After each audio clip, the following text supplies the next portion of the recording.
Hey everybody, this is Darren, 5 Star Physique. How you doing? So I wanted to do a video a little bit more casual and informal.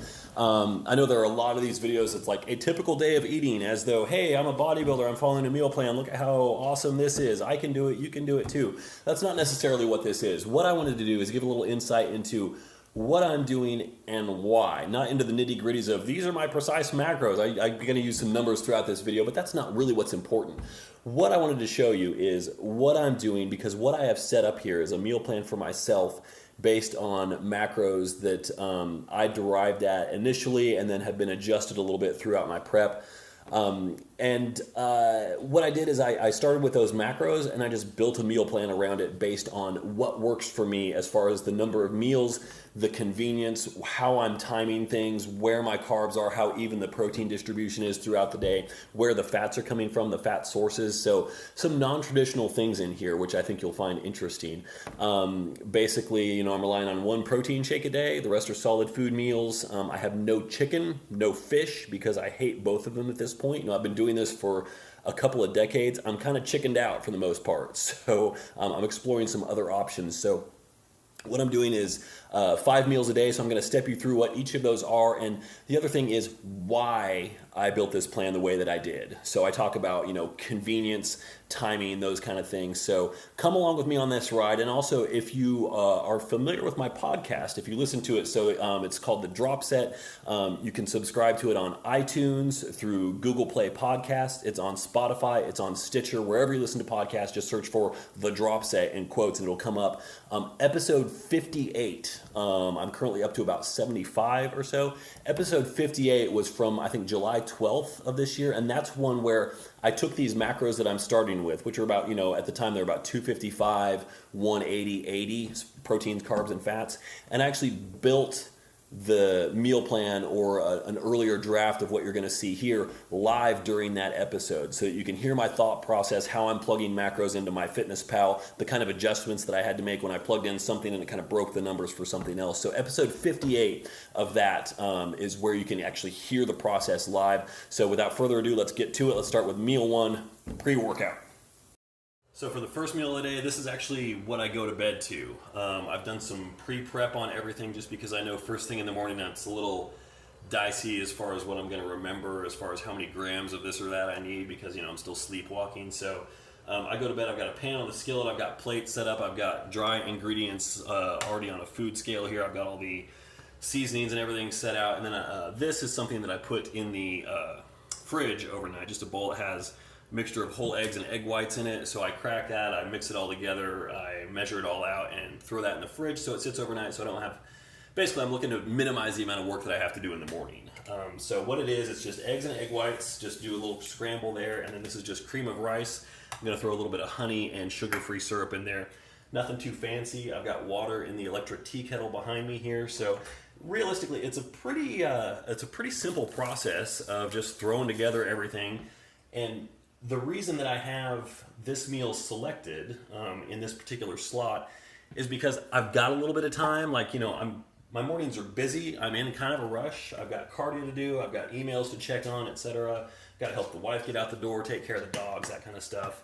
And I work out in the mornings as well, so I'm on kind of a compressed schedule.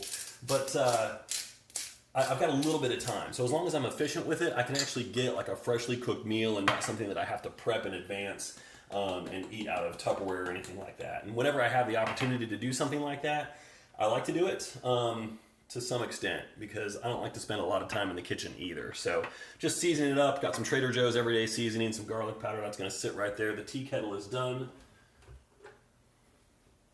So I just use this for boiling hot water. Forgot the spoon. I've got 45 grams dry cream of rice in here, so I'm going to add about 150 grams of water.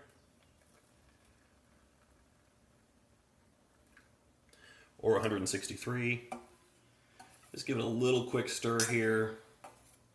That's going to sit for a few seconds.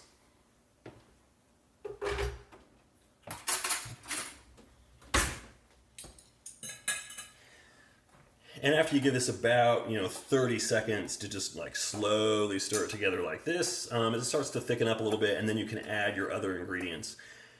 Cream of rice it's a tricky thing. I know a lot of people favor oats for breakfast.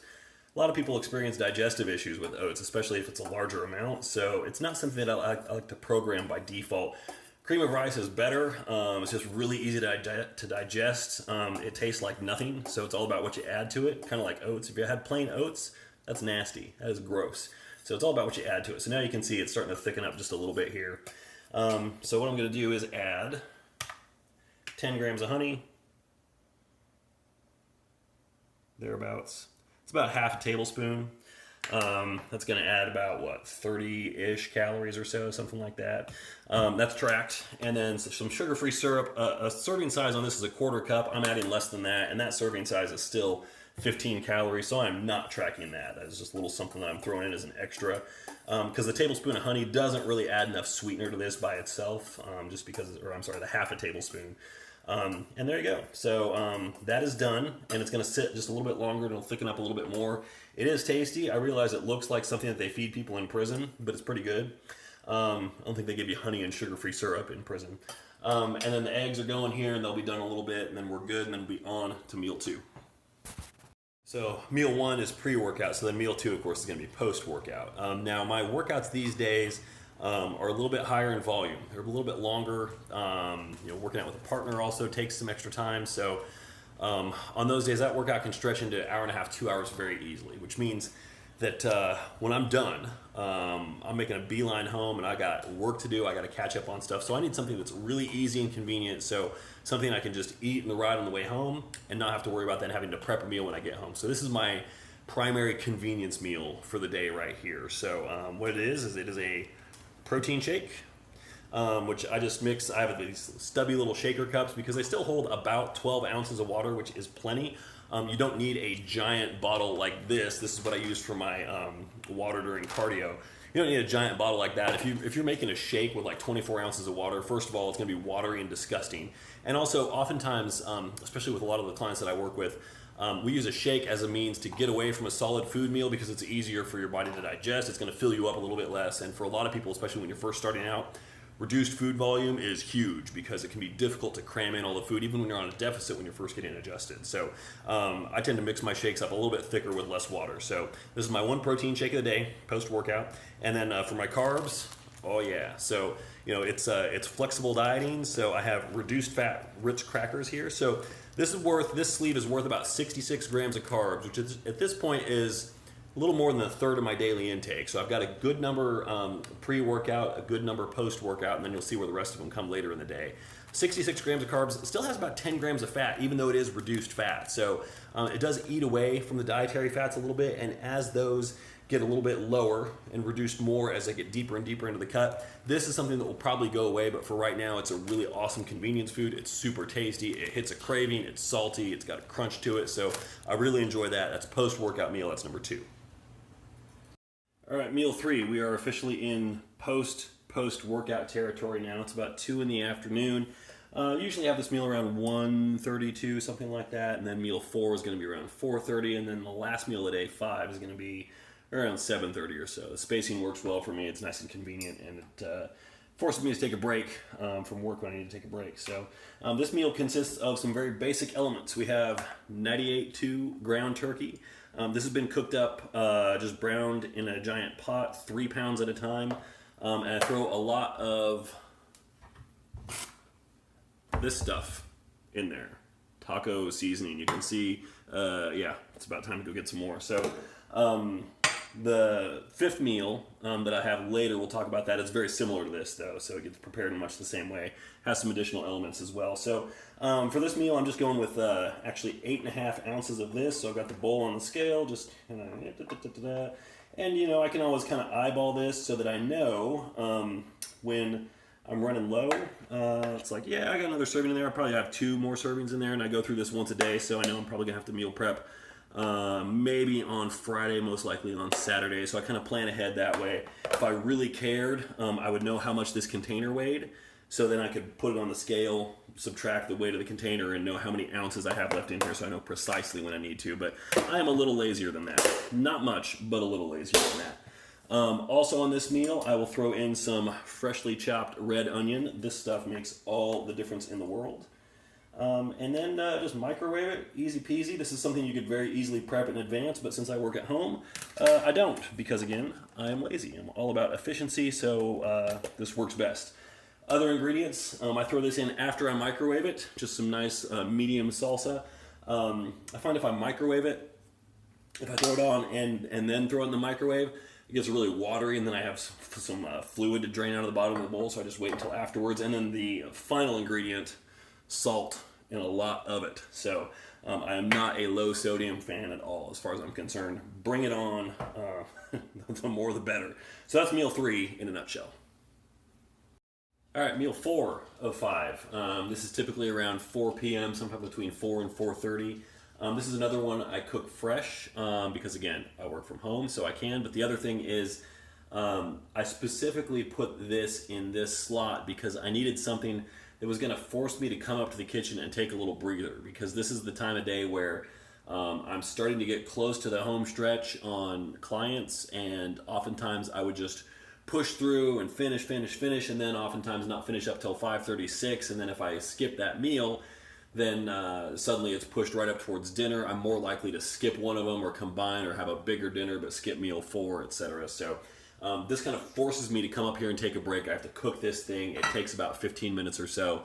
It's just nice to get up, stretch legs a little bit, get my eyes off the computer screen for a little bit as well. So this is turkey burger patties. So these are Butterball 93.7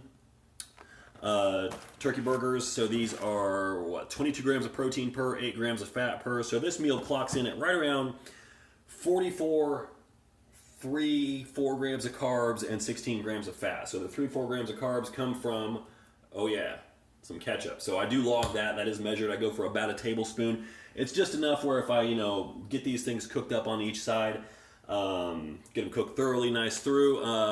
It's about a tablespoon. I gotta kind of ration it a little bit, but it's enough to, make it tasty, give it a little something to wash it down. But this is actually one of the meals that I look forward to the most because it is quite tasty. It's very, very simple. Like, these things come pre-seasoned. I don't do anything with them. I just put them on the skillet, about 6 minutes on the first side, flip them, and 7 minutes on the other side, give or take.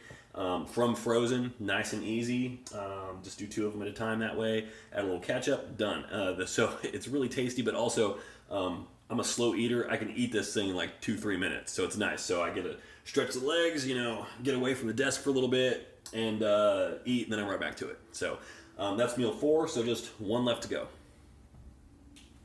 All right, so meal 5, this is the last meal of the day. This is typically going to be around 7:30ish or so, and this is what I refer to as the dietary witching hour. So historically, this has been the tough spot in the day for me. So I've always worked out in the morning, so I've always front-loaded my carbs early in the day, put them in pre-workout, post-workout meal, which are always 1 and 2, and then oftentimes in meal 3, so then 4 and 5 are very slim, not much left in those. So invariably then I get hungry. I want to snack on stuff. So my strategy with this was to save some carbs for this meal. There's nothing wrong with having some carbs as your last meal of the day. It's 7:30 or 8 at night. That's fine.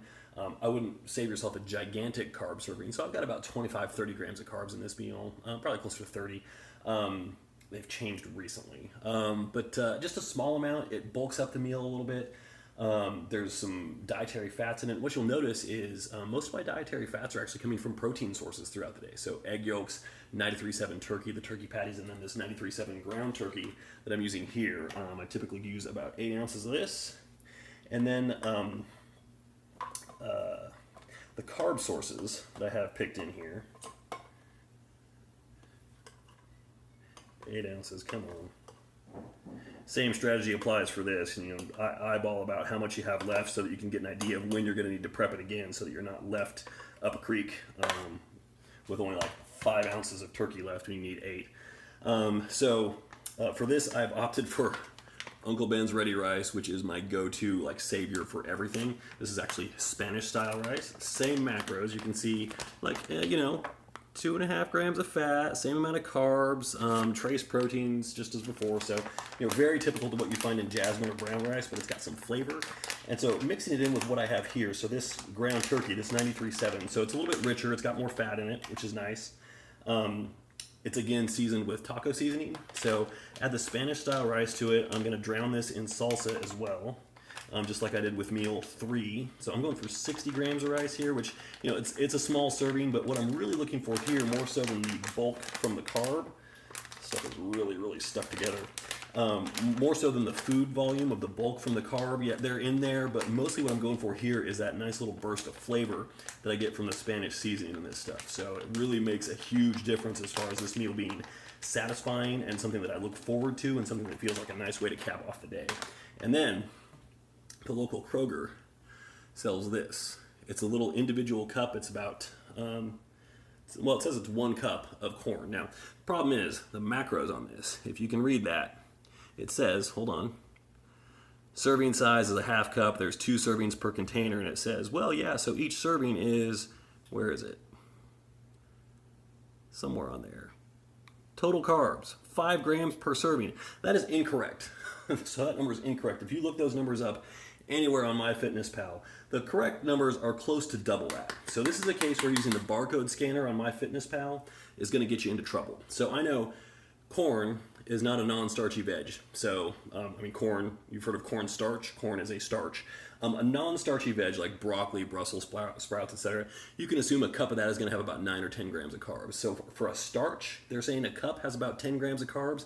That didn't pass the smell test for me, so I had to look it up and double check. So I actually doubled the serving size that I actually use in my MyFitnessPal diary just to make sure that the numbers add up correctly. So never trust this stuff. Always run it through your internal BS meter and just make sure that it actually makes sense. So that's all good to go. Going to top it off with this, and as before, a mountain of this. And then usually I actually wash this down with a Diet Sprite, no caffeine, just a little something for a little kick of sweetness in there. It kind of kills the dessert cravings, and the thing is, I go to bed satisfied, not hungry. I feel like I got everything I needed in. It's a great way to close up the day. All right, so there you have it. It's 5 meals. It's about 2,400 calories. Total macros are in the ballpark about 250, 160, 70, something like that. Proteins, carbs, fats. Basic principles. Proteins are split pretty evenly throughout the day. Fat distribution, don't really care about. As you noted, I'm not really adding a lot of specific fat sources. I'm just relying on the trace fats that are present in most of the protein sources. And then carbs, heavy dose pre-workout, heavy dose post-workout.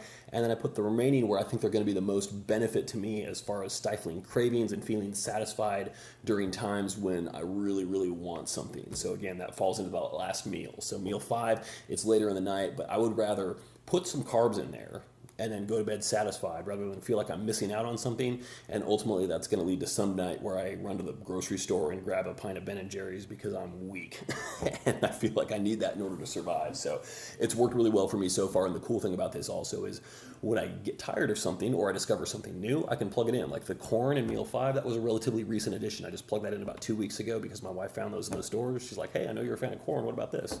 So I threw that in, and what I did was I took the rice serving that was in that meal and I just cut it down to make room for that. So it was a good solution. So anyway, there you go. I hope that gives you a little bit of inspiration as far as how you might approach your meal plan. Once again, as I mentioned in the outset, episode 58 of my podcast, if you go to thedropset.com, you can click the archives there, or you can subscribe through iTunes, Spotify, Google Play Podcasts, Stitcher, anywhere else that you listen to podcasts. Check it out, episode 58. Leave comments below. Let me know your questions.